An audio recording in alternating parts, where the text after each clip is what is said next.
8 billion people live in a world where one small ethnic group is considered chosen by God. Not the smartest, not the strongest, but the chosen, special, marked one. And yet none of these 8 billion people asks the main question. Who decided this at all?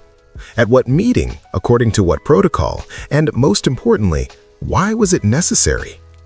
Because if you think the answer is God said it, then I have good news for you and one very uncomfortable story. The question of today's video sounds like this. How does a group of people convince themselves first, and then the rest of the world, that they are special by birthright? And what mechanisms make this idea practically indestructible? This is not a question about Israel. This is a question about human psychology, about power, and about how narrative becomes reality. The standard answer to this question exists in two versions. The religious version: God chose the Jewish people through Abraham, confirmed them through Moses, and secured them at Sinai. Point. The Torah said, so that's it. The secular version is a little less confident. Well, it's just their cultural identity. Every nation considers itself special. It's okay. Both versions sound logical. Both versions miss the most interesting part. Let's start with the religious version. Her problem isn't that she's not true. Her problem is that she's circular. How do we know that Jews have been elected? From the Torah. Who wrote the Torah? Jews. Who said that the Torah is the word of God? Jews again. This is not an attack on religion. This is an observation of the structure. Any group that writes about itself that it has been chosen and is itself the guardian of this text creates a self-confirming narrative. This is not unique to Jews. This is a universal mechanism. Now, the secular version. Every nation considers itself special. It's true. But not every nation succeeds in introducing this idea into the religions of the other two world civilizations. Christianity and Islam both inherited the idea of Jewish chosenness but interpreted it in their own way. The Christians said, the Jews were chosen, but they rejected the Messiah. Now we are chosen. Islam said, both Jews and Christians have distorted the message. The true heirs are Muslims. That is, the three world religions are still arguing about who is the right heir to the same narrative of being chosen. It's not just a cultural identity. This is one of the most successful memes in the history of mankind. Let's look at the other side. Why do people need the idea of being chosen at all? In psychology, there is a concept of managing the fear of death, terror management theory. The bottom line is simple. Humans are the only creatures who know they're going to die. This knowledge is unbearable, and in order to live with it, we create systems of meaning, religion, nation, culture, everything that is bigger than us and that does not die with us.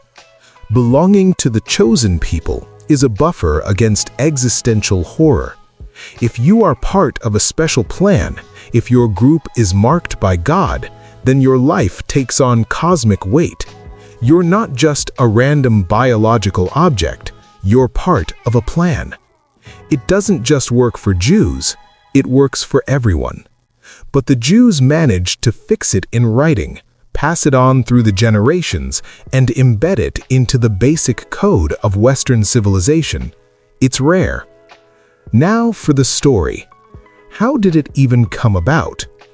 Most historians agree that the idea of monotheism and chosenness developed gradually from about the 10th to the 6th century BC. And a critically important point, it was formed during a period of existential crisis. Babylonian captivity, 586 BC. Nebuchadnezzar destroys Jerusalem, takes the elite captive. The temple was burned, the state was destroyed. For any ancient people, this meant the end, usually through assimilation. The Babylonian captivity was supposed to be the end of Jewish history, but it was then that something amazing happened. Instead of losing themselves in Babylonian culture, Jewish priests and scribes began intensively writing, editing, and systematizing texts. What we know today as the Torah largely took its final form during this period, and an idea was sewn into these texts that changed everything. The destruction of the temple is not a defeat, it is a punishment from one's own God for apostasy. This means that God is alive, the covenant exists, and the people are special. They're just being tested right now. The genius of this interpretation cannot be overestimated. The disaster turned into proof of being chosen. Logic is turned inside out, and that's why it's invulnerable. Any suffering becomes a confirmation of specialness. The same logic again. Suffering equals being chosen. But how did the idea survive for 2,500 years? This is already a matter of the transmission mechanism. The first is the text. The Jews created a culture in which the study and retelling of sacred texts became the central ritual, not just reading, but discussing, commenting, and arguing. The Talmud is literally several centuries of recorded discussions. The idea wasn't just stored away, it was constantly being rethought and kept alive. The second is external pressure. The paradox? Anti-Semitism reinforced Jewish identity. When you're being persecuted for exactly who you are, it's almost psychologically impossible to separate yourself from that identity. Harassment becomes a confirmation of specialness. The same logic again. Suffering equals being chosen. The third is endogamy. Mixed marriages have historically been limited. This is not just a cultural tradition, it is a mechanism for preserving group identity. If you get married within a group, your children remain part of the narrative. Now let's talk about what millions of people believe, although this directly contradicts historical evidence. There is a whole stratum of conspiracy theories according to which the idea of the chosen people is not a theological concept, but a political tool deliberately designed to seize power.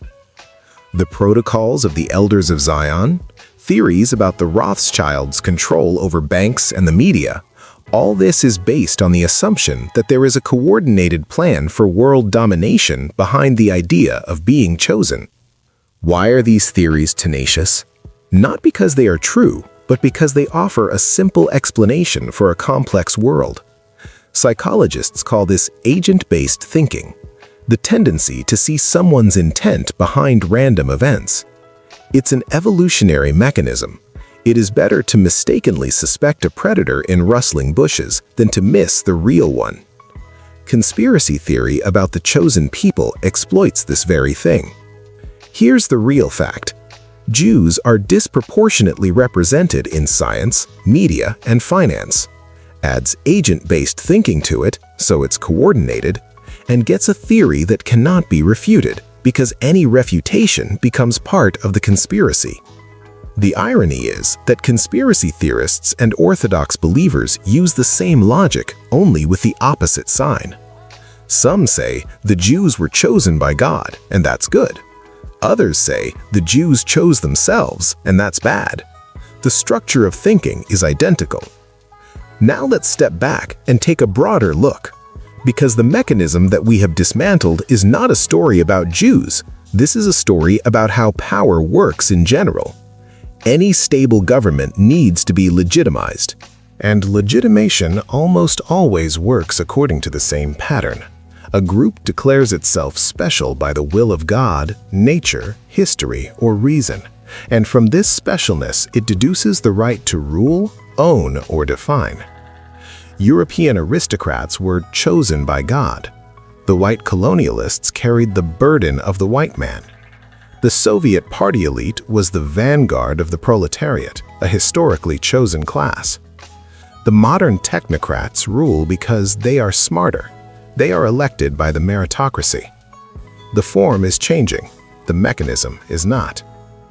And the Jewish concept of chosenness is interesting precisely because it is one of the first and purest examples of this mechanism in written history, the prototype of subsequent ideologies of specialness. Moreover, it has spawned two other world religions that have adapted the same mechanism for themselves. Christians are the new chosen people. Muslims are the final ummah, the best people. They are all children of the same idea. And now the most inconvenient question. What is the modern state of Israel in this context? The State of Israel was established in 1948, including on the basis of the ideology of Zionism, which in turn relied on the religious idea of God's choice as a political justification for the right to land. Theodor Herzl's secular Zionism was not originally religious. He wanted to create a normal national state like everyone else's. But when it was necessary to explain why this particular land, I had to turn to the text. This is how the theological concept of the Bronze Age became a legal and political argument in the 20th century, and remains so to this day in one of the most heated conflicts of our time. That's where we come to an unexpected but logical conclusion. The idea of being chosen by God is not a delusion or conspiracy. It's a survival technology, and one of the most effective in history. The people who survived Egyptian slavery, Babylonian captivity, Hellenistic pressure, Roman occupation, dispersion, Inquisition, pogroms, and the Holocaust, and at the same time preserved their identity, did so precisely because of the narrative. The idea was a shield. But every technology has side effects. Any idea of specialness is automatically an idea of separation. The chosen people means that there are those who are not elected. And it is this division that generates conflicts that last for thousands of years. Who determined that Jews are the chosen people? Formally, the Jews themselves, through their texts. But the real thing is history, persecution, the need to survive, the psychology of a group under pressure, and a 1,000-year tradition of narrative transmission. And then, this decision inherited half the world. That's why the question of being chosen is not a religious question. It's a question of how ideas conquer the world, and sometimes the whole world. Finally, here's what. If a new religion appears tomorrow that declares itself the final revelation and its followers a people with a special purpose, most people will say, well, it's just a sect, imposters. But wait 500 years.